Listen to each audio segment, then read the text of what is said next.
Eh bien, bonsoir, bon après-midi à tout le monde. Et ici, dans les Maritimes, beau soleil, mais le soleil est en train de se coucher tranquillement. Il est 18 heures chez nous. Je vois des beaux visages et des beaux noms que je n'ai pas vus depuis longtemps. Je vais faire coucou juste à quelques personnes, Fleurette et Léo, que ça fait longtemps que j'ai vu. Bonjour, bonjour. Quelques personnes, oui, effectivement.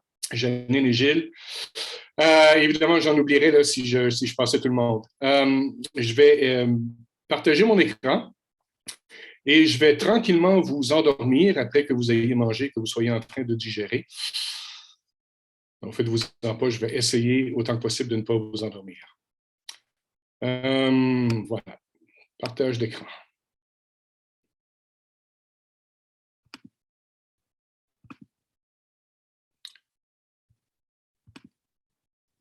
Vous devriez donc être capable de voir maintenant une petite présentation. Venez nous voir! Ça, c'est ce que nous trouvons à Bouctouche, c'est le mot d'ordre de la municipalité de Bouctouche. Venez nous voir, je vais y revenir dans un instant. Évangéliser en milieu acadien, le Christ canadien. Voici ce que l'on va faire ensemble. D'abord, dans un premier temps, je vais brosser un très rapide portrait de l'évangélisation ces 30 dernières années en milieu francophone en Acadie. Je vais vous parler de la nature du territoire, la nature de la population aussi. Ensuite de ça, on va parler de certains enjeux et des défis. On va ensuite aller vers quelques perspectives d'avenir. Et je vais conclure avec des propositions pour l'Union du Canada pour les SDACC. C'est principalement vers la fin des années 1980, début des années 1990, qu'il y a eu de l'évangélisation qui a été faite spécifiquement en milieu francophone ici en Acadie. Bon, évidemment, beaucoup d'Acadiens ici parlent anglais, ce qui veut dire que des Acadiens se retrouvent et se retrouvaient, ils se retrouvent encore aujourd'hui dans des églises anglophones. Ils étaient évangélisés par le milieu anglophone, mais c'est seulement vraiment vers la fin des années 80 qu'il y a eu donc premiers efforts qui ont été faits chez les francophones, des efforts qui sont venus de la province du Québec à travers des séries d'évangélisation par Gérardis. Alors, il y a peut-être beaucoup de personnes ici qui se souviennent de Gérardis. Moi, j'ai été un de ceux qui a été évangélisé par Gérardis. Je suis rentré dans l'Église adventiste à travers les séries d'évangélisation de Gérardis. Et de ça, donc, 1988, Gérardis vient ici dans les Maritimes. 3 personnes vont être baptisées. Pas la même chose que ce qu'on avait eu à Montréal, mais quand même. Et de ces 3 personnes, il y en a 2 qui sont encore dans l'Église aujourd'hui. D'ailleurs, ils sont à Dieppe. Dieppe, pour ceux qui ne le savent pas, c'est une municipalité qui est en banlieue de la ville de Moncton. Moncton est la grande ville de la province du Nouveau-Brunswick. On aurait imaginé Dieppe, c'est un peu comme Laval par rapport à Montréal ou Lévis par rapport à Québec. Il existait déjà des francophones adventistes, comme je le disais, mais c'était des francos chez les anglos, c'est-à-dire qu'ils étaient dans les églises anglophones avec les personnes anglophones. Il va y avoir un petit noyau qui va se former en 1989, donc avec ces différentes personnes. Les francos qui étaient déjà chez les anglos, plus les quelques personnes baptisées à travers les efforts qui se sont faits. Le noyau va se former à l'église de Moncton. L'église de Moncton, c'est une église anglophone. Donc, ça va être un noyau francophone qui va être à l'intérieur d'une église anglophone. Il y a différents responsables qui vont se succéder, qui vont dynamiser le petit groupe, qui vont faire des efforts d'évangélisation. Et par la suite, en 1990, Lisby Lushmun, qui est alors une pasteur, va être invitée à venir faire du travail, mais pas sur le territoire de Moncton, sur un autre territoire francophone qui est la péninsule acadienne. Donc, on se trouve à totalement un autre secteur de la province du Nouveau-Brunswick. Il va y avoir un développement qui va se faire là. Développement qui va se faire aussi dans la région du Madawaska, là où se trouvent actuellement Carmen et Michel Allard, donc dans le nord-ouest du Nouveau-Brunswick, où il y avait à l'époque une assez grande présence protestante. Il va y avoir donc des séminaires sur les prophéties qui vont se faire là-bas, et il y a un groupe qui va se constituer et qui va devenir la première église adventiste du Nouveau-Brunswick et des Maritimes. Mais 20 ans plus tard, c'est-à-dire aujourd'hui, cette église n'existe plus, ça s'est totalement disloqué et c'est disparu. Malheureusement. Le groupe francophone à Moncton va ensuite s'organiser, va devenir une église lui-même. mais toujours en utilisant les bâtiments de l'Église anglophone de Moncton. Donc, toujours les Franco chez les Anglos, mais qui vont exister de façon séparée cette fois-ci. Les gens qui vont constituer ce groupe-là n'habitent pas, pour la majorité, n'habitent pas Moncton, la ville, mais habitent plutôt les villages et les régions avoisinantes. Lisby Lushmun va alors être assigné pour aider cette nouvelle Église et va former des petits groupes où il y aura des rencontres de prière et des rencontres d'études bibliques visant donc la population qui va être autour. Ces petits groupes vont se réunir essentiellement à 3 endroits. Un petit groupe à Dieppe, donc je vous rappelle, c'est la banlieue de la ville de Moncton. Un petit groupe à Saint-Antoine, qui est un village à, je dirais, environ 25 minutes de Moncton. Et un autre petit groupe à l'Université de Moncton. Donc là, on parle des jeunes qui sont à l'université. Éventuellement, les 3 groupes vont se transformer. Donc, je fais une histoire très, très rapide. Pour former 2 communautés, ça va être donc le groupe de Bouctouche. En anglais, on dit company. Donc, le step plus loin, c'est de devenir une église. Et l'église de Dieppe. C'est-à-dire que Dieppe a conservé le statut d'église de l'église de Moncton. Et soit dit en passant, vous voyez RIP, hein, Rest in Peace Moncton French, c'est que l'église de Moncton s'appelait l'église Moncton French. Imaginez, des francophones, mais avec un nom officiel d'église en anglais, s'il vous plaît. Ça vous montre un peu à quel point les choses sont mélangées. Donc, l'église Moncton French n'existe plus. C'est Dieppe maintenant qui a récupéré le statut d'église, mais il y a plus de monde dans le groupe de Bouctouche, de membres dans l'église de Bouctouche, le groupe de Bouctouche, qu'il y en a à Dieppe. Qu'est-ce que ça nous donne alors à ce moment-là aujourd'hui? Aujourd'hui, on a donc Bouctouche, qui est une compagnie. Les 3 photos que vous voyez là, ça a été pris donc avec le groupe ou la compagnie de Bouctouche. Donc, on voit le bâtiment que nous avons acheté en 2017-2018 avec donc les frères et sœurs qui sont devant. Vous avez une photo où est-ce que vous avez Rudy qui est en train de faire une conférence sur la santé avec donc plein de monde dans la salle qui sont des gens qui viennent d'un peu partout et moi en bas qui est en train de faire une conférence biblique sur l'Apocalypse. Bouctouche, donc, est une compagnie, Dieppe, qui est une église, Bathurst, qui s'est organisée en compagnie aussi, c'est-à-dire que dans les dernières années, il y a des gens qui se sont installés à Bathurst. Il y a un professeur, Don Letterman, qui s'est installé avec sa femme à Bathurst pour sa retraite. Et dans leur maison, ils ont commencé à faire un groupe. Lisby Luchman est aussi associé à ce groupe de Bathurst. Dans le Madawaska, nous avons, comme vous l'avez compris, Michel et Carmen Allard qui sont là maintenant pour essayer de redémarrer quelque chose. Et très franchement, Dieu bénit, ils font quelque chose de très bien. Et dans l'église anglophone de Moncton, tenez-vous bien, il y a encore des Franco chez les Anglos.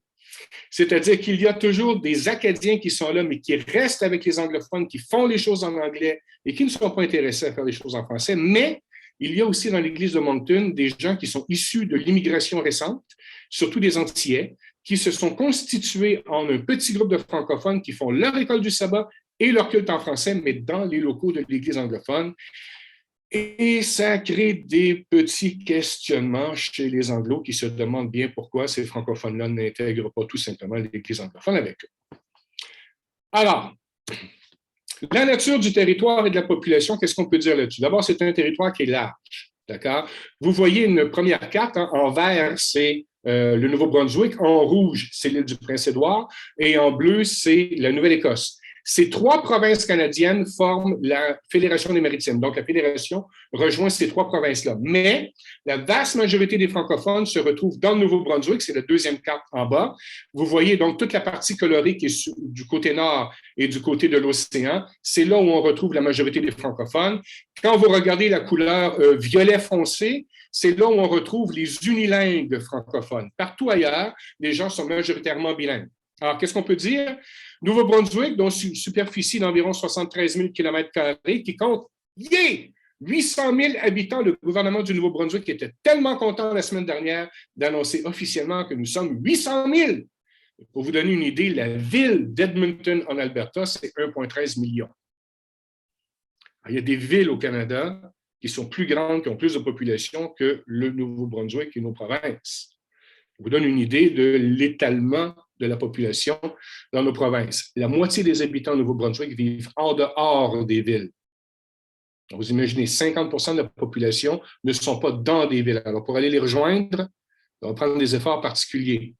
33% des habitants ont le français comme langue maternelle, toujours au Nouveau-Brunswick, et seulement 10% de la population est unilingue francophone, ce qui veut dire que les 2 tiers des francophones au Nouveau-Brunswick sont bilingues.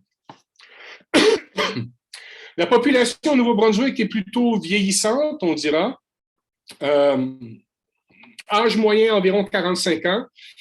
Dans nos églises et nos groupes au Nouveau-Brunswick, à part le fait que l'immigration récente apporte des familles et donc des personnes qui sont plus jeunes, je dirais la population de souche, donc les Canadiens français acadiens de souche, si on regarde dans nos églises et dans nos groupes, la moyenne d'âge serait plutôt aux alentours de 60 ans. Ça, c'est dans nos églises. Population ici qui est surtout caucasienne, bien que l'immigration soit en hausse. Niveau d'éducation qui est de faible à moyen. La majorité des gens ici ont à peine un diplôme de secondaire. Ce sont aussi des gens qui lisent peu. Quand on est dans nos églises et qu'on lit la Bible ensemble, on constate que c'est parfois difficile et pénible pour eux de lire. Il y a beaucoup qui lisent aussi davantage en anglais, surtout chez les plus vieux, parce que le système scolaire, à l'époque où eux étaient donc dans le système scolaire, l'école était en français, mais tout le matériel scolaire était en anglais. Donc, ils ont appris à lire en anglais beaucoup plus qu'en français. Ce qui fait qu'aujourd'hui, dans nos églises, quand on lit la Bible, il y en a qui la lisent en anglais davantage qu'en français parce qu'ils sont plus confortables. Et il y a le langage avec lequel il faut s'adapter. Connaissez-vous le chiac acadien? Vous ne connaissez pas le chiac acadien? Écoutez, j'ai un quiz pour vous. On va se réveiller, les amis. Vous allez utiliser le chat. Je ne sais pas si on peut même ouvrir les micros temporairement pour que les gens puissent répondre, parce que je veux de l'interaction cette fois-ci. On va tester votre connaissance du chiac acadien. Donc, si vous voulez, ouvrez les micros. Première expression, vous allez me dire qu'est-ce que ça veut dire. C'est l'expression la plus simple à comprendre. Venez nous voir. Qu'est-ce que veut dire venez nous voir? Alors moi, comme mon écran est en partage d'écran, je ne vois pas le chat. Donc, je ne vois pas les réponses que vous écrivez. Alors, il faut vraiment que quelqu'un m'aide ou que les micros soient ouverts pour que vous puissiez répondre par les micros. Que veut dire venez nous voir?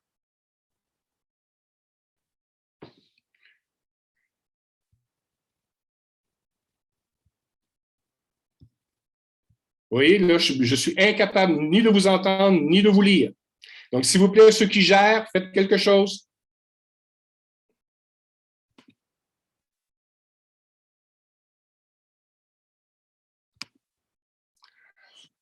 Alors, venez nous voir, OK? Donc, ça veut dire venez nous voir, venez nous rencontrer.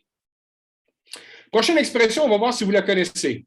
Ce sont des mots et des expressions que j'entends à tous les jours avec les Acadiens. Au mi-temps. Que veut dire au mi-temps? Avez-vous une idée? Que veut dire au mi-temps? Je vois des gens qui réfléchissent. Le matin, au milieu. Oh. Voilà, au mi-temps, ça veut dire au milieu. Donc, si vous dites à quelqu'un en Acadie, écoutez, si vous place, s'il te plaît, une table dans le milieu de la salle, il vaudrait mieux lui dire, mets une table au milieu de la room. Parce qu'il ne va pas dire salle, il va dire plutôt room en anglais. Parce qu'on parle beaucoup anglais en acadien aussi. Donc, ça veut dire au milieu. Que veut dire malaisé ou malaisant? Mal à l'aise. Oui, OK, mais plus que ça. C'est gênant. Ah, c'est gênant. OK, excellent. Alors, malaisé se dit de quelque chose qui est difficile. Par exemple, si je vous dis, c'est difficile de faire pousser des bananes au Nouveau-Brunswick. Alors, on va dire, faire pousser des bananes au Nouveau-Brunswick, c'est malaisé. Alors que si je dis, allez frapper aux portes pour aller parler aux gens, on va dire, c'est malaisant. Parce qu'on hésite à le faire. Autre expression, au fait. Que veut dire au fait?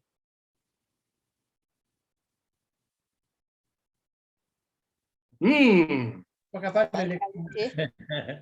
Au fait. Ça veut dire sur le dessus ou en haut de. Tout simplement. Donc, si quelque chose est placé au-dessus d'une autre chose, l'Acadien va dire c'est au fait.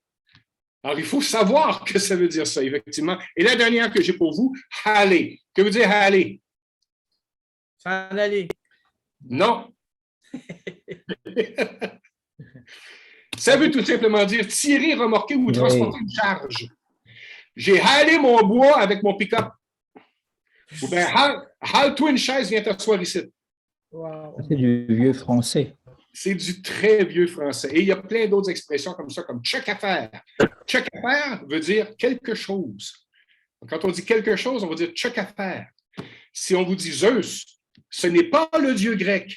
Ça veut dire eux, en parlant d'un groupe de personnes. Donc, c'est quand même assez particulier comme langage et j'ai eu, moi, un peu de difficulté à m'adapter avec certaines personnes quand je suis arrivé à Bouctouche qui utilisaient bien davantage de chiac et c'était un peu compliqué, mais maintenant, mes oreilles sont bien habituées et même ma bouche est habituée. Parfois, il m'arrive de parler un peu chiac. Nature du territoire et de la population encore. Quelle est la religion dominante au Nouveau-Brunswick? C'est le sécularisme. Rémi nous en a parlé aussi. Pour le reste du Canada, ça ne fait pas exception ici non plus. Par contre, il y a aussi un clivage qui existe entre francophones et anglophones, vraiment au niveau religieux.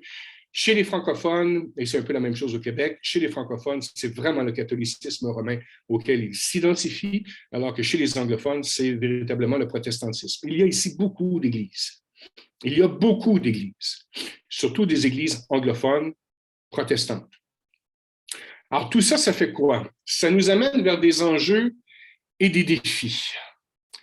Pour le francophone acadien, l'identité acadienne est pratiquement indissociable du catholicisme romain, à tel point que devenir un non-catholique, c'est-à-dire transiter pour devenir quelqu'un dans une église protestante, adventiste du 7e jour, par exemple, ça représente un changement par lequel le francophone acadien devient presque membre de la communauté du persécuteur anglophone. Pourquoi on parle de persécution anglophone? Vous le savez, le grand dérangement, c'est le nom officiel que l'on donne à ce qui s'est passé de 1755 à 1764. Les Britanniques ont, de façon forcée, déplacé les francophones acadiens pour les envoyer vers les États-Unis. On a cherché à enlever le fait français en Acadie, dans les Maritimes, à assimiler les francophones. Et encore aujourd'hui, dans la population, ça se ressent. Il y a encore un peu d'animosité entre francophones et anglophones, même si le Nouveau-Brunswick est la province bilingue officielle du Canada, il y a encore malheureusement cette problématique francophone-anglophone. Et donc, de faire passer un Acadien vers le protestantisme, ça peut être un peu compliqué, malheureusement. On a aussi un analphabétisme biblique partout, ici dans les Maritimes, chez les francophones, pas tellement chez les anglophones. C'est qu'ils ne connaissent pas ni la religion, ni la Bible, même ceux qui s'identifient au catholicisme. Qu'est-ce que ça veut dire, ça, pour nous? Ça veut dire que évangéliser avec une approche doctrinale, on va aller vous enseigner les 28 croyances fondamentales. Ou prêcher une campagne d'évangélisation de type USA. Ça fait souvent en sorte que les gens vont décrocher parce qu'ils n'ont pas le fondement nécessaire sur lequel on peut construire avec ce genre d'approche. Il faut donc les approcher avec les balbutiements de la bonne nouvelle en présentant la personne de Jésus plus que l'enseignement chrétien des doctrines. Donc, avant de pouvoir en faire des adventistes du 7e jour, ça va prendre beaucoup plus de temps. À l'heure actuelle, par exemple, moi, j'ai quelqu'un en études bibliques qui n'est pas acadien, qui est québécois d'origine, mais qui ne connaît rien de la religion. Qu'est-ce qu'on fait? Nous lisons l'Évangile selon Marc.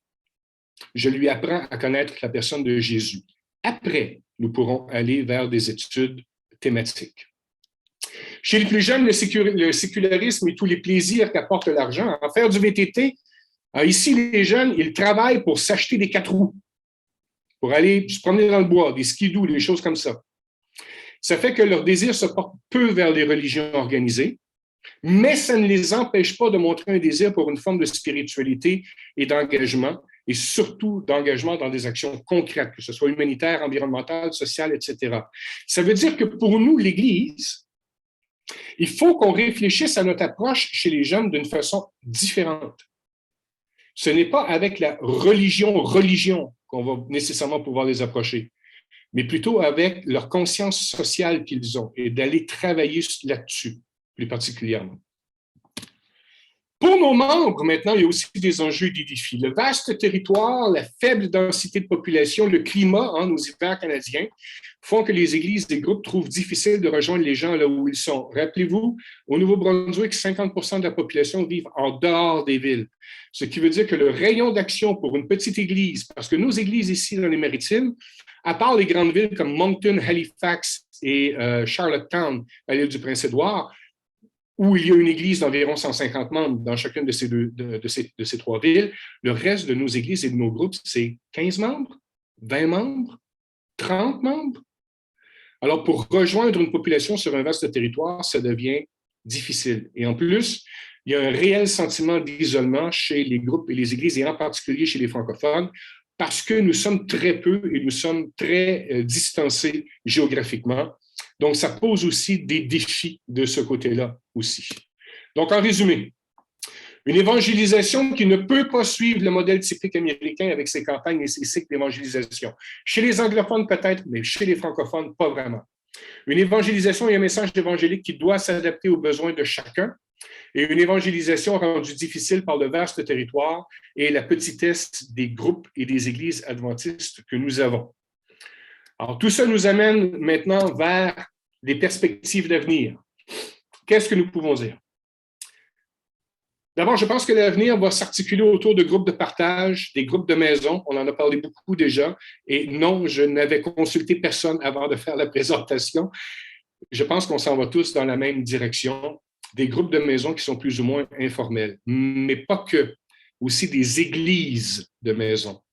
Un groupe de maison, la façon dont je le conçois, sont des gens qui se réunissent en dehors du sabbat ou en dehors des heures normales du culte le sabbat, alors qu'une église de maison, elle va faire le culte le sabbat dans une maison. C'est ce que font Michel et Carmen, par exemple, chez eux à Madawaska. Ils sont ce que j'appelle une église de maison, puisqu'ils font le culte à la maison. Nous allons devoir penser à une plus grande utilisation des outils technologiques. Je sais que Rémi, avec le groupe de la GC, la conférence générale, vous travaillez beaucoup là-dessus. Le rôle pastoral va aussi devoir changer afin que ce soit de moins en moins le clergé rémunéré qui fait une grande partie du travail, mais que ce soit davantage les membres de nos églises. Et tout ça avec le développement des églises de maison. Écoutez bien, un pasteur de district qui aujourd'hui a 3 églises qui sont plus ou moins proches, plus ou moins séparées. Ça se fait de pouvoir avoir une présence significative pour chacune des 3 églises. On passe un sabbat chaque semaine dans chacune des églises. On a des activités, soit le sabbat ou en semaine, dans chacune de nos églises, ça va. Mais imaginez maintenant un district avec 12 églises de maison plus une église principale. Ce ne sera plus du tout la même dynamique. Il va falloir donc repenser le rôle pastoral. Il nous faut aussi favoriser les rencontres entre les groupes et les églises afin de briser l'isolement, de pouvoir bâtir un esprit de service, de pouvoir encourager, de pouvoir dynamiser. Donc ça va faire partie des défis auxquels nous allons devoir penser. Et finalement, pour l'Union du Canada, je termine avec cette diapo. Je crois qu'il va falloir restructurer l'effort et les budgets afin de soutenir des volontaires qui veulent s'installer sur le territoire et œuvrer dans les communautés pour planter de nouveaux groupes. Pas tellement focusé sur avoir plus de pasteurs, même si les pasteurs, on va continuer à en avoir besoin. On en a encore besoin. Mais focusser plutôt sur des ouvriers bibliques. Focusser notre attention sur des gens qui travaillent, qui vivent dans des territoires, dans des régions, et que l'on peut aider à s'engager pour qu'ils développent un groupe ou une église de maison chez eux, là où ils sont. Et peut-être même des gens qui seraient prêts à déménager, aller vivre dans une autre région, se faire une vie dans une autre région, devenir ce qu'on appelle en anglais des tent makers et les aider à développer le travail là où ils sont. Favoriser, bien sûr, l'utilisation des outils technologiques comme moyen de première approche. Le territoire est vaste. On ne peut pas nécessairement envoyer, comme on dit en anglais, des boots on the ground partout et tout de suite. Donc, il faut utiliser les outils technologiques comme moyen de première approche et par la suite, pouvoir avoir des gens sur le territoire pour pouvoir continuer le travail et continuer à utiliser, bien sûr, les outils technologiques comme soutien aux efforts sur le terrain. Et finalement, je crois que l'Union du Canada pourrait grandement profiter à mettre des efforts dans l'organisation d'un centre de ressources francophones, en collaboration avec des partenaires, par exemple peut-être l'Université Burman, pour aider autant les pasteurs que les ouvriers à trouver et à utiliser des ressources en français. Les ressources en français, il n'en existe certainement pas autant qu'il en existe en anglais ou même en espagnol. Et les ressources sont malheureusement souvent dispersées ou même elles se trouvent au sein de certains ministères en particulier. Et ce n'est pas nécessairement facile d'avoir accès à ces ressources. Donc, je m'arrête ici. C'est les 3 recommandations que je ferai pour l'Union du Canada. Et maintenant, discutons-en ensemble. Si je peux récupérer ma souris et arrêter le partage. Voilà. OK, merci, Pasteur Lacourse. J'ai vraiment aimé votre discussion. J'en ai plein d'affaires à dire. J'en ai des tonnes. Mais là, j'ai hâte d'inviter les participants à la table ronde. Fait que premièrement, mon nom, c'est Emmanuel Olivier Jacques et je suis un étudiant à Burman, première année de théologie. OK, fait que là, je vais inviter Rémi Ballet sur la table ronde avec Pasteur Lisby Lochman et Kate Linda Lazard et Pasteur Guy Lacourse, bien sûr.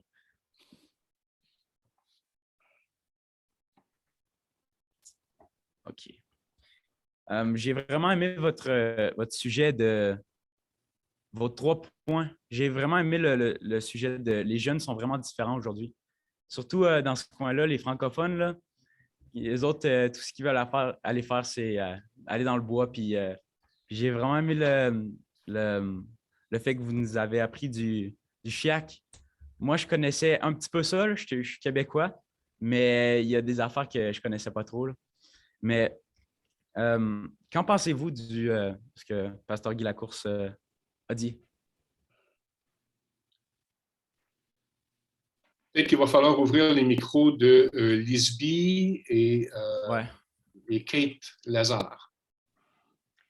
Comme j'ai beaucoup parlé déjà, je vais laisser un petit peu parler mesdames.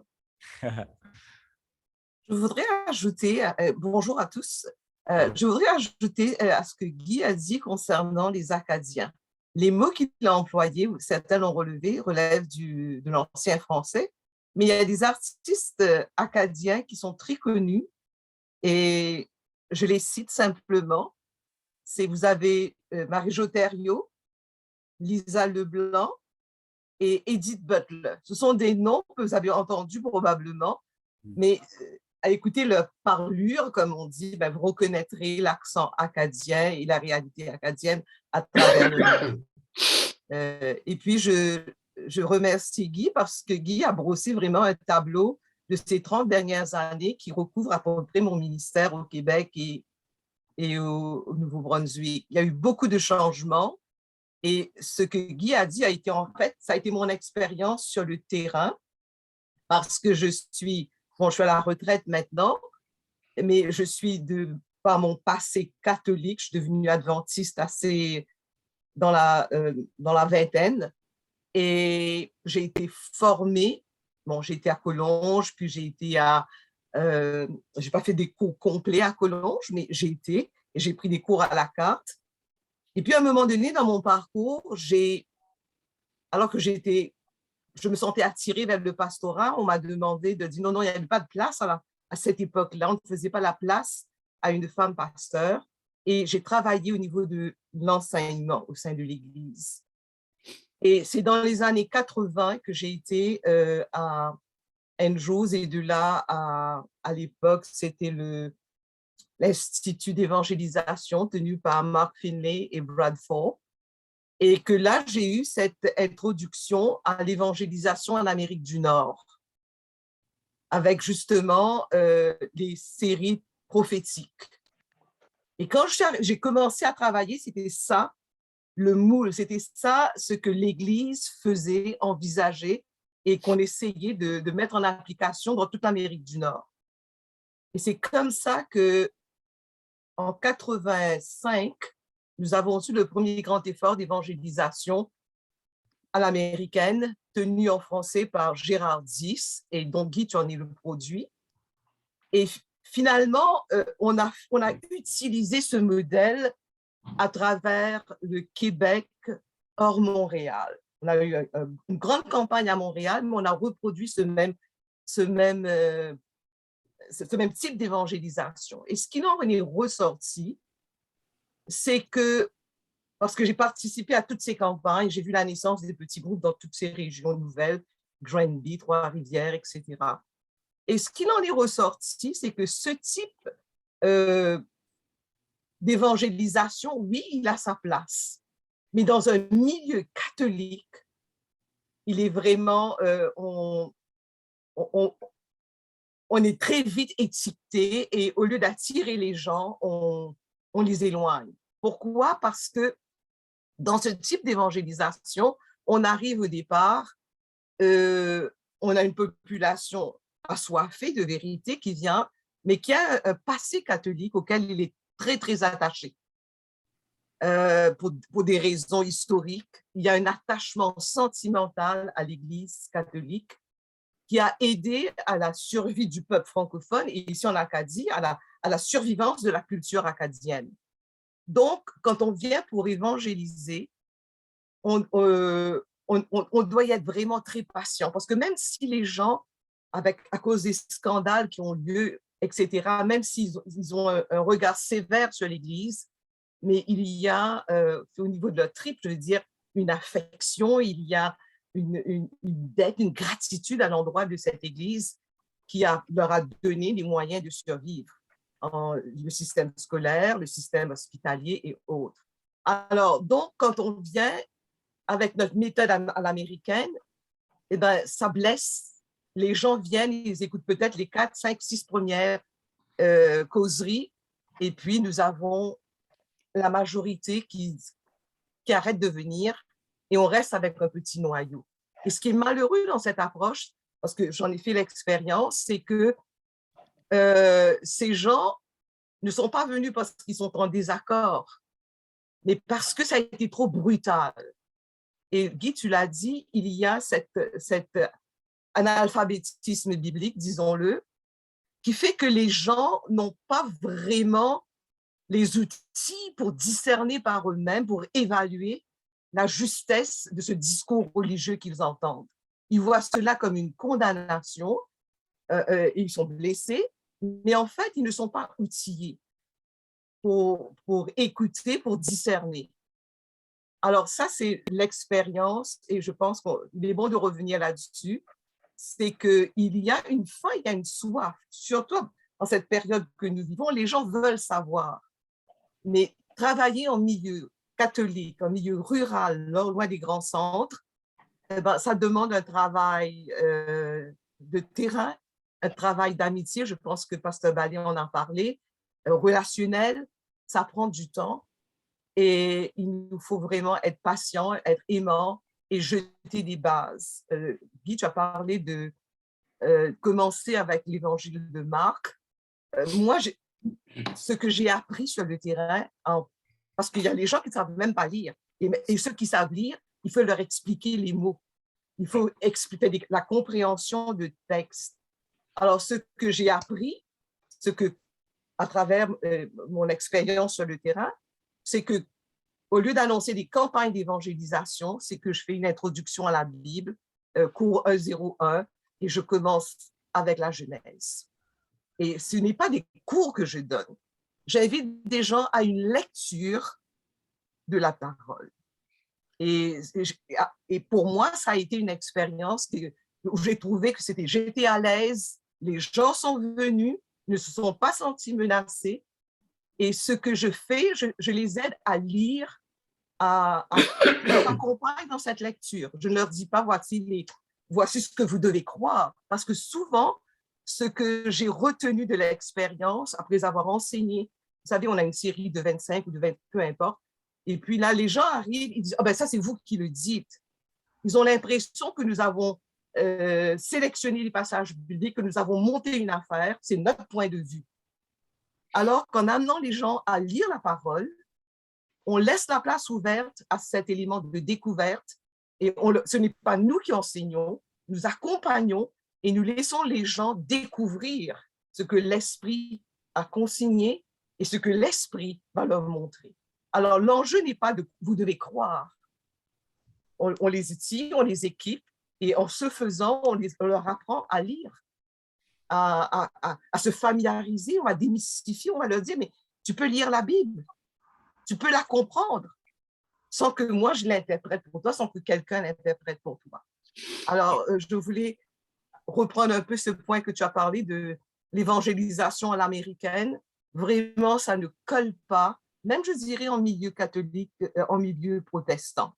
Je vais vous donner un exemple parce que je travaille en milieu protestant également, en milieu anglophone plutôt. Souvent, là où nous avons nos églises, nous avons en région rurale, nous avons une église qui décide de faire une campagne d'évangélisation. Ils vont rejoindre, ils vont envoyer les handbills, les dépliants dans toutes les maisons de la communauté. Les gens viennent une première fois. Ils entendent le message de la bête, etc. Et puis, le sabbat, ils ne reviennent plus. On part. Parce que ça les... OK. Et ce qui se passe maintenant, toute la communauté sait, voilà ce qu'ils enseignent, parce que c'est voilà ce qu'ils enseignent, et on aura beau revenir avec d'autres dépliants, mais on a brûlé le terrain. Parce que les portes se sont fermées, on sait, on est étiqueté dans la communauté. Voilà, ce sont des gens qui gardent le sabbat, qui croient que c'est... Alors, donc, il nous faut y aller vraiment en douceur, relationnelle, etc., créer des liens. C'est ce que Jésus faisait. Il se mêlait aux gens, il était à la table des publicains. C'est ce qu'il nous faut faire et ça n'a rien de nouveau sous le soleil, finalement. Ouais, une chose que Lisby dit qui est très réelle. Les gens ici, c'est des communautés, ils se connaissent, ils se parlent et ça va se parler que vous êtes présent, ça va se parler de qui vous êtes, ça va se parler de qu'est-ce que vous faites. Bouctouche, par exemple, nous avons ce qu'on appelle un vestiaire, c'est-à-dire dans le sous-sol, en bas, on a une petite boutique, des vêtements, différentes choses que l'on donne gratuitement aux gens qui en ont besoin. Ça s'est développé à tel point que la communauté nous apporte des articles pour donner. La communauté en parle. La communauté sait que nous faisons ces choses-là. Et la communauté sait que nous existons à cet endroit-là. Mais les gens parlent. Ils vont parler de vous en bien, ils vont parler de vous en mal, mais ils vont parler de vous. Et vous ne le saurez pas parce qu'ils n'auront pas cogné à votre porte pour vous le dire qu'ils sont en train de parler de vous. Okay?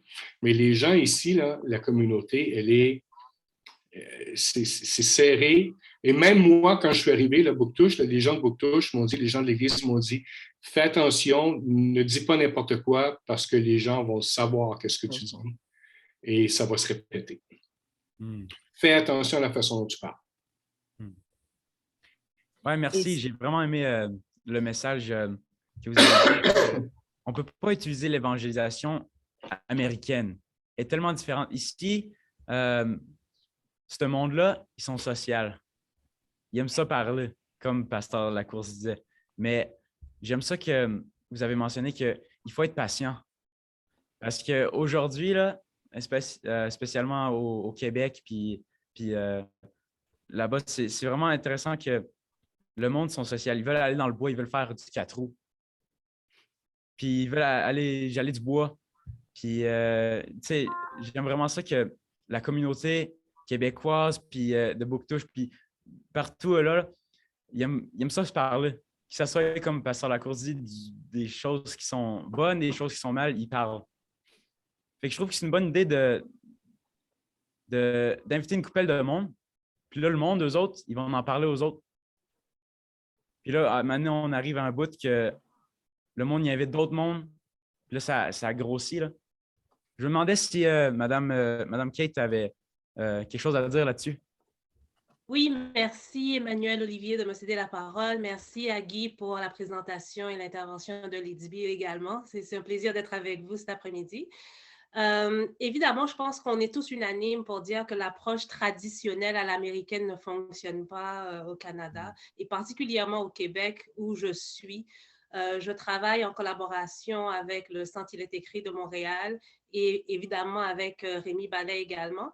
Et je fais partie du groupe d'implantation d'églises sur la couronne nord de Montréal qui a commencé en août 2016. Et le centre, il est écrit en collaboration avec la Fédération adventiste du Québec. On travaillait ensemble afin qu'aujourd'hui, on ait le groupe Rive-Nord, qui est en réalité sous la supervision du pasteur Claude Trépanier, qui est parmi nous et que je salue aussi d'ailleurs. Et l'objectif, c'est justement de développer un sentiment d'appartenance pour les nouveaux membres non adventistes et de mettre en place des petits groupes pour l'évangélisation. Et je pense qu'on doit tous garder à l'esprit que la méthode du Christ est la meilleure.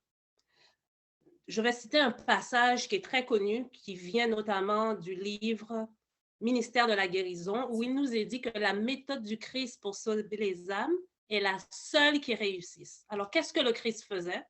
C'est justement ce qui se passe dans le petit groupe, c'est-à-dire qu'il se mêle aux hommes, donc il se mêlait aux hommes pour leur faire du bien, il leur témoignait sa sympathie, il les soulageait, il gagnait leur confiance et ensuite, il leur dit « suis-moi », donc c'est-à-dire enseignant la doctrine adventiste, etc. Mais il ne faudrait pas faire l'inverse. Il ne faudrait pas dire aux gens « viens, suis-moi » et ensuite, on s'intéresse à eux, on leur témoigne nos sympathies et on les soulage et on garde leur confiance. Il faut vraiment suivre la méthode du Christ qui s'occupait en fait de la personne tout entière, c'est-à-dire sur le plan physique, mental, social et ensuite spirituel. Donc, il désire vraiment que chacun d'entre nous puissions utiliser ce moyen relationnel. Donc, c'est vraiment un mot-clé que je retiens tout au long de cette conférence sur l'évangélisation. C'est vraiment 2 mots-clés intentionnels. Donc, il faut que notre approche soit intentionnellement calquée sur celle du Christ. Et le relationnel, c'est un incontournable. Oui, les outils technologiques sont utiles. On vit à l'ère des réseaux sociaux, donc on peut les utiliser, mais ça ne va jamais remplacer le relationnel qui est essentiel pour amener des âmes au Seigneur. Et le Seigneur s'occupait des gens là où ils se trouvaient, donc que ce soit dans les villes, les villages, le long des routes, dans les maisons, près d'un puits avec la femme samaritaine, ou même sur la croix. Le Seigneur était constamment là où se trouvaient les gens. Et en fait, ça, c'est vraiment le relationnel et avoir des petits groupes pour pouvoir avancer l'œuvre du Seigneur. C'est vraiment, je tiens à remettre l'accent là-dessus parce que c'est, selon moi, la méthode par excellence qui amène du succès. Étant donné que Jésus est notre maître par excellence, on ne peut que réussir en suivant sa méthode. Merci, merci. J'ai vraiment... ça, c'est tellement vrai, là. Mais quelque chose que j'ai remarqué, là, que les 4 sessions, ils sont vraiment comme ça, là, ça rentre parfaitement. On a parlé des groupes, on a parlé de la patience, puis là, c'est vraiment intéressant parce que les francophones, ils aiment ça parler. Tu ne peux pas les fesser direct avec une Bible, là. Ils ne vont pas aimer ça. Fait que c'est intéressant qu'il faut passer du temps avec.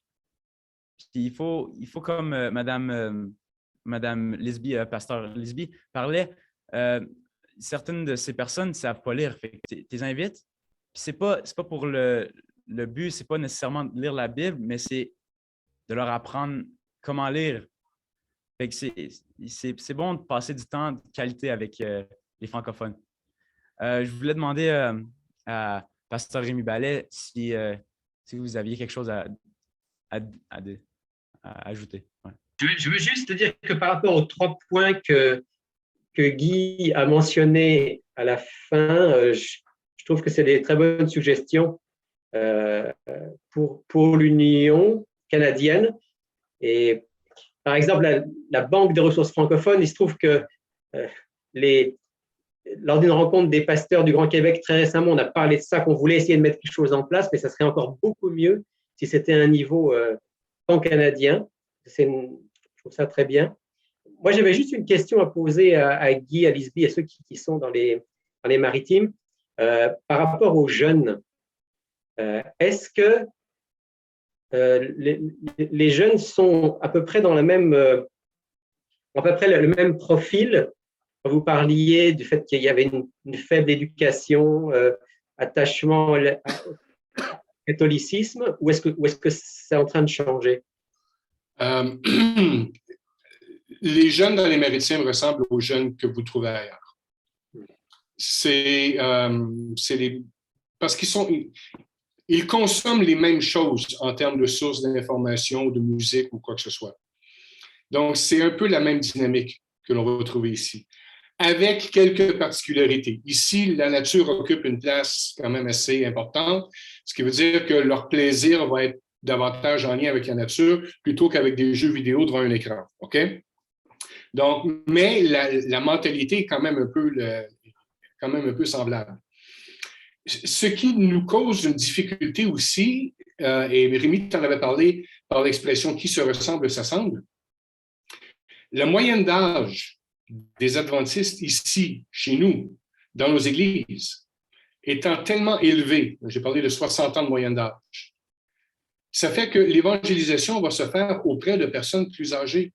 C'est eux qui vont arriver à rejoindre, et pas des jeunes. C'est pas mes cheveux blancs qui vont le mieux arriver à rejoindre des personnes plus jeunes. Julie Bastarache, hier soir, le commentaire qu'elle essayait de faire était un petit peu le suivant. Elle se disait, moi, je suis dans une église où est-ce qu'il y a des personnes beaucoup plus vieilles, où est-ce qu'il y a des personnes qui sont chrétiennes adventistes depuis beaucoup plus longtemps. Et ce qu'elle voulait exprimer, c'est qu'elle sent que ces gens-là ont du réseau entre eux pour pouvoir les aider dans leur cheminement, alors qu'elle, qui est dans la fin vingtaine, qui est baptisée depuis seulement 3 ans, même si son papa est membre de la même communauté, elle se trouve comme isolée de son côté à dire, mais moi, dans ma réalité de vie, quel genre de réseau d'aide que moi je peux avoir? Et c'est un peu ça qui cause problème. Il faut que les jeunes puissent évangéliser les jeunes parce que les jeunes se comprennent entre eux et les vieux vont de toute façon, par défaut, évangéliser les personnes qui sont du même groupe d'âge qu'eux parce qu'ils ont des intérêts communs. Ça fonctionne comme ça. Alors, les jeunes que nous avons sur notre territoire ici, je suis désolé, ce n'est pas nos cheveux blancs qui vont les rejoindre. On va faire beaucoup d'efforts, on va peut-être en rejoindre quelques-uns, d'accord, mais ce n'est pas nous qui serions le meilleur véhicule pour ça. D'où l'idée d'avoir des volontaires qui seraient prêts aussi à être parmi les jeunes, des pionniers. J'ajouterai à cela, Rémi, il y a 2 ans de cela, l'Église catholique vit le même problème. OK? Je dirais, moi, tranche d'adolescent là, inexistant dans mon assemblée où que je fréquente. Mais l'Église catholique, elle a un clergé vieillissant. Et ce qu'elle a fait, ça a donné, je vais prendre des marches dans un parc catholique, ça s'appelle Sainte-Anne-du-Bocage. C'est un lieu de pèlerinage, très beau lieu. Ça longe la baie, puis c'est un site qui inspire. Et donc, souvent, le sabbat après-midi, je vais faire des promenades dans ce coin. Et il m'est arrivé de rencontrer 2 jeunes qui venaient de l'Amérique latine. Et comme moi, quand je prenais mes marches, j'avais des petits dépliants, la lettre d'amour du Père ou des choses que je distribue. Et j'ai vu ces 2. J'en ai parlé. J'ai parlé à l'un d'eux parce que l'autre était occupé à parler à quelqu'un d'autre. Et on a engagé là une conversation et il m'expliquait que l'Église recrutait maintenant, faisait venir des jeunes comme en mission pour une période de 2 ans, dépendant. Et ces jeunes étaient attachés à une paroisse et le mandat de ces jeunes, c'était d'œuvrer pour rejoindre les jeunes de la paroisse. Donc, l'Église, elle est vieillissante ici, même il y a une pénurie de prêtres, mais les religieuses aussi sont vieillissantes, mais la ressource que l'Église a maintenant, c'est de faire appel aux jeunes dans la vingtaine venus d'ailleurs pour dynamiser leur paroisse. Alors, il me racontait que c'était ça leur ministère et que ça se faisait dans les différentes paroisses, dans le diocèse de Bathurst où je suis. Donc, ce n'est pas un problème qui nous est propre, c'est un peu ce qui se passe ailleurs également. Merci, j'ai vraiment aimé ce point-là. C'est intéressant de voir les personnes âgées, ces autres qui sont intelligentes, qui sont wise, ces autres qui ont le vécu. Fait que là, ils savent c'est quoi qu'il faut faire. Il faut emmener les jeunes pour évangéliser les jeunes. Là, on va passer à un PowerPoint, si ça ne vous dérange pas. Est-ce que je peux ajouter quelque chose, Oh, s'il oui, te plaît, oui. Emmanuel? Ouais, ouais. Tu sais, quand j'étais en Afrique, on a ce qu'on appelle le programme, l'Église a le programme de Student Missionaries, OK? On envoie des étudiants de nos universités, on les envoie aux îles Marshall, on les envoie en Afrique, et j'en ai eu, alors que j'étais en Afrique, j'étais dans l'enseignement à l'époque, j'ai eu des étudiants qui sont venus 1 an pour enseigner dans l'école où j'étais. Et l'idée que j'ai toujours eue, c'est pourquoi ne pas mettre sur pied ici, en Amérique du Nord, des gens, des jeunes qui donneraient 2 ans ou 1 an pour aller faire du travail missionnaire dans des paroisses, dans des territoires où l'on a besoin d'aide.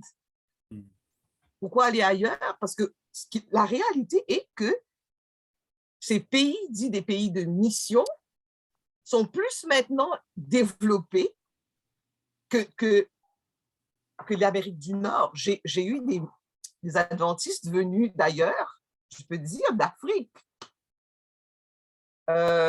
Mes anciens élèves qui sont venus ici, qui m'ont dit, mademoiselle, mais c'est terrible. Ils viennent de missions où on avait une école, un hôpital, une école d'infirmières, on avait un agronome, on avait toutes sortes de choses. Et ils arrivent au Canada, ils sont chez moi en Acadie, ils disent, mais il n'y a rien ici. C'est ici la mission, ce n'est pas chez nous. Voilà la réalité, ça a changé. On devrait penser à avoir nos missionnaires en Amérique du Nord. Oui, merci. Moi, j'ai vraiment hâte parce que moi, je suis major en théologie. Fait que mon programme, c'est la théologie. Puis cet été, ils ont commencé quelque chose de nouveau, c'est un internship. Fait que moi, j'ai vraiment hâte d'aller justement dans ces régions-là. Je vais aller au Nouveau-Brunswick cet été. Ah ben, bienvenue. Ouais. Merci. Je suis prête à t'accueillir.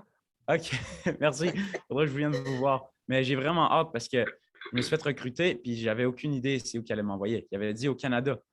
Fait que moi, j'ai vraiment hâte de pouvoir participer à l'évangélisation francophone. Pas juste de parler de l'évangélisation francophone, mais être capable de participer puis d'aider les autres. Ouais. Pierre-Emmanuel Olivier, c'est moi qui vais avoir le plaisir de te torturer. Oh non! J'aime pas ce mot-là. Ouais, j'ai vraiment hâte. Ouais. Non, t'en fais pas. Tu vas être en immersion, pas moi. OK. Merci. Là, il y avait, je regardais le chat, puis il y a 2 questions qui sont intéressantes. Il y avait la question qui était posée de comment qu'on va faire pour amener l'intérêt pour les jeunes. Vous avez un peu répondu, mais je pense que c'est important de le dire encore pour emphasize, pour que ça soit solide. Qu'est-ce que vous en pensez? Comment qu'on peut emmener les jeunes plus?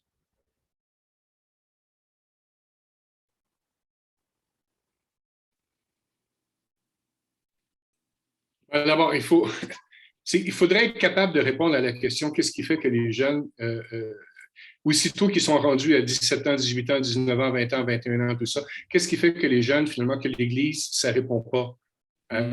Ça ne leur répond pas à eux, OK? On ne peut pas savoir quoi faire pour eux si on ne sait pas pourquoi ils ne sont plus là. Donc, la première des choses, c'est qu'il faut essayer de répondre à cette question-là. Premièrement, on a posé cette question-là aujourd'hui, hier aussi. Pas beaucoup de réponses. Moi, je sais qu'il y a peut-être 15 ans de ça, Value Genesis, je ne sais pas si ça dit quelque chose à quelqu'un, avait été une initiative d'enquête qui avait été faite justement pour comprendre qu'est-ce qui se passait avec les jeunes. Bon, maintenant, les jeunes d'aujourd'hui, les jeunes d'il y a 15 ans, ce n'est pas nécessairement tout à fait la même chose. En fait, les jeunes adultes d'aujourd'hui, les jeunes adultes d'il y a 15 ans, faut essayer de les comprendre. Mais en même temps, moi, ce que je crois comprendre, c'est ceci. Si l'Église, c'est juste un lieu pour aller faire du worship, et où on voit papa, maman agir d'une certaine façon à l'Église alors qu'à la maison, ils agissent assez différemment. Merci. Si l'Église, c'est juste ça, alors à quoi ça sert? Pourquoi j'y investirais mon temps et mon énergie? Mais si l'Église transforme des vies, si mon implication personnelle dans l'Église sert à transformer les vies, à faire quelque chose, là, ça va être différent. Et je pense que c'est ça que les jeunes recherchent. Merci, j'ai vraiment aimé ce que ça relie avec ce que Mme Kate disait tantôt. Ouais, elle disait qu'il faut suivre comment Jésus emmenait du monde.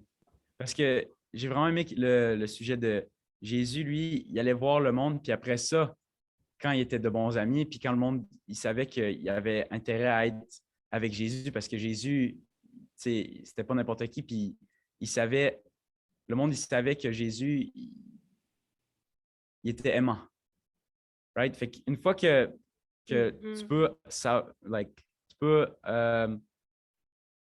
attirer le monde avec ton caractère qui est Christ-like, comme Jésus, mais là c'est là que tu peux emmener le monde à Dieu. Je pense que c'est ça qui est important aujourd'hui. Parce que Mme Kate disait, Jésus, lui, c'était pas juste d'emmener du monde vers la religion. C'était apprendre comment le monde y marchait, apprendre comment le monde y était, puis devenir ami avec. Puis ça, c'est quelque chose qui est vraiment intéressant, qui est vraiment important aujourd'hui, qu'il faudrait qu'on travaille dessus. Est-ce qu'on pourrait ouvrir le micro de Pasteur Claude Trépanier? Il a levé la main, je pense qu'il pourrait interagir sur quelque chose. Si c'est possible, s'il vous plaît. Ouais. Entre-temps, si vous permettez, j'aimerais réitérer une citation, ou du moins quelque chose qui a été mentionné par Rémi durant l'une de ses présentations, qui m'a interpellée. C'était dans une de ses slides, et je vais la reprendre. Et il a mentionné clairement que nous devons nous souvenir que nos contemporains sont beaucoup plus sensibles à l'authenticité, à la simplicité, à l'engagement sincère, à tout ce qui fait une différence dans la vie pratique, plutôt qu'aux formes de la religion, aux belles formules et aux débats théologiques pointus. Et effectivement, en ce qui concerne les jeunes, c'est exactement cela. Si on arrive avec de belles théologies, une belle forme de religion, un beau culte, je veux dire, c'est vraiment pas ça qui va les attirer, c'est vraiment la personne du Christ, comme Emmanuel Olivier le mentionnait aussi. C'est le Christ, le caractère du Christ attire automatiquement. Donc, à partir du moment qu'un jeune apprend à connaître le Seigneur et voit dans notre attitude qu'on est simple, on est authentique, on est rempli d'amour, de joie, de paix, ben, automatiquement, le jeune va vouloir rester là parce que c'est l'image du Christ et le Christ, il est attirant. Donc, il faut qu'on se souvienne que l'important, ce n'est pas la doctrine comme telle. Oui, c'est important, mais c'est vraiment l'authenticité, la simplicité, l'engagement sincère et comment est-ce que ce qu'on apprend ou les enseignements du Christ ont une application pratique dans ma vie de tous les jours. C'est ça qui va faire la différence pour un jeune et qui va déterminer s'il reste ou s'il s'en va. Amen, amen. Je peux ajouter quelque chose? Ouais. Je pense que nous arrivons là au cœur même de notre mission. L'évangélisation, c'est quoi? C'est annoncer la bonne nouvelle à propos du caractère de Dieu. Hein? Au cœur même, c'est ça. Dieu est amour et Jésus l'a dit, et quand j'aurai été élevé, j'attirerai tous les hommes à moi. Et si notre Église est ce lieu où la communauté se vit vraiment, une communauté telle qu'on la voit décrite dans les premiers chapitres du livre des Actes. Il y a la communion fraternelle qui est là, cette vie de partage, cette vie d'amour. Et l'élément clé, cela a été rendu possible par l'effusion de l'Esprit. Alors, si nos églises, on parle des jeunes, mais on devrait parler également de toute l'Église. Si nous sommes, nous, les aînés, si nous sommes ces chrétiens authentiques, moi je dis toujours, est-ce qu'on fait de l'évangélisation, annoncer la bonne nouvelle concernant le caractère de Dieu en le vivant, parce que nous avons eu cette rencontre avec Dieu et que nous vivons cette transformation, à faire la différence avec le prosélytisme.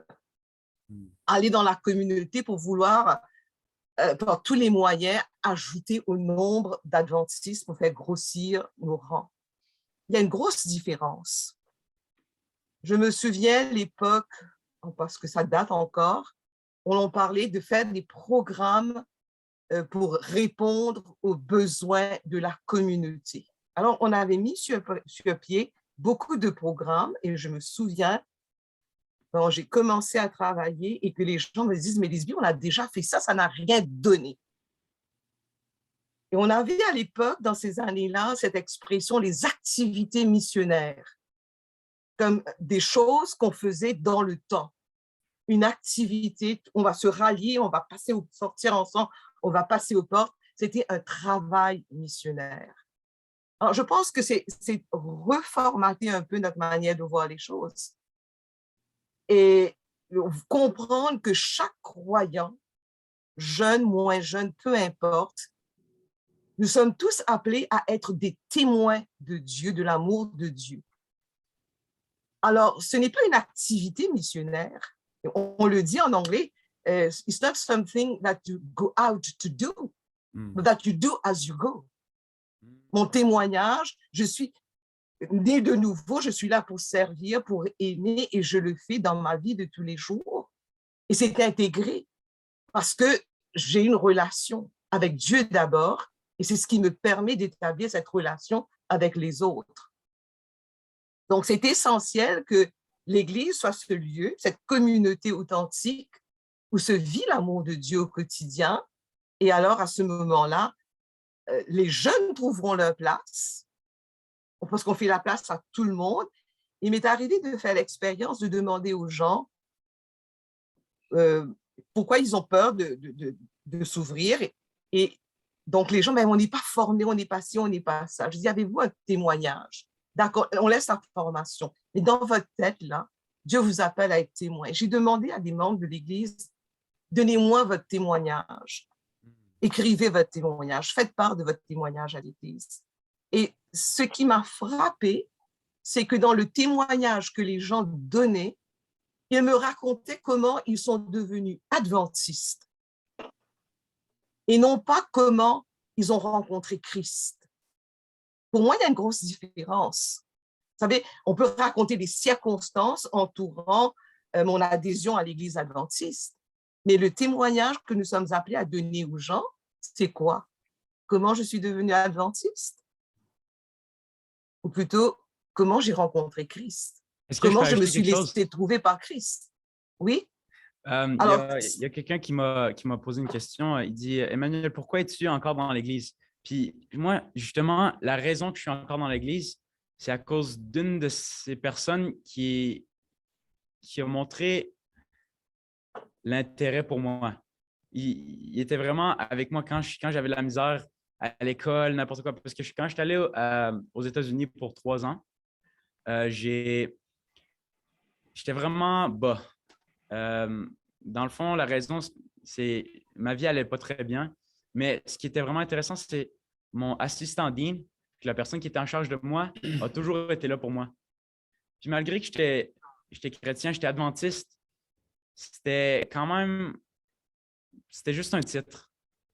J'avais pas comme Madame Pasteur Lisby a dit, je n'avais pas vraiment rencontré Christ. Je ne le connaissais pas. Mais en rencontrant cette personne-là, ça m'a vraiment aidé à rencontrer c'est qui Jésus. Savoir c'est qui Jésus, c'est qui la personne qu'on parle tout le temps à l'Église. Ça, je trouve que c'est vraiment intéressant parce que en étant capable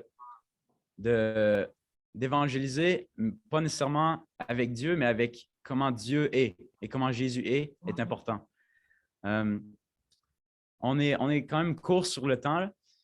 Malgré que j'aimerais ça parler plus. J'aimerais ça faire un petit summary, un petit… excuse-moi. Il y avait encore… j'aimerais ça laisser la parole à Pasteur Claude, si vous avez quelque chose à dire. Que je vais essayer d'être bref, là, mais je dirais de quoi en 2 volets. Le premier, c'est si on était tous des francophones, puis on se demanderait pourquoi les anglophones ne se tiennent pas avec nous autres, ce serait peut-être bien le fun de demander aux anglophones pourquoi ils ne veulent pas se tenir avec nous autres. Parce que là, on est en train de dire, si on veut que les anglophones tiennent avec les francophones, nous qui sommes tous francophones, on se dit c'est parce qu'il y a ça, puis il y a ci, puis ils ne comprennent pas ci, puis ils ne comprennent pas ça, puis on ne sait pas pourquoi. Puis finalement, ça a toujours été comme ça. Mais non, on arrête là. On lui demande qu'est-ce qui ferait que vous pourriez être nous autres? Et moi, je l'ai fait ça. Je l'ai demandé à des gens. Puis il ressort toujours les mêmes affaires. Quand je vais à l'église, puis je me fais raser la tête, on dit tu ne vas plus prier en avant à cette heure, tu as la tête comme ça. Quand je rentre dans l'église, puis j'ai des boucles d'oreilles, on me dit toi, tu ne pries plus à haute voix parce que tu as des boucles d'oreilles, ça paraît mal. Bien, les jeunes, ils nous disent ben, gardez-la donc, votre église.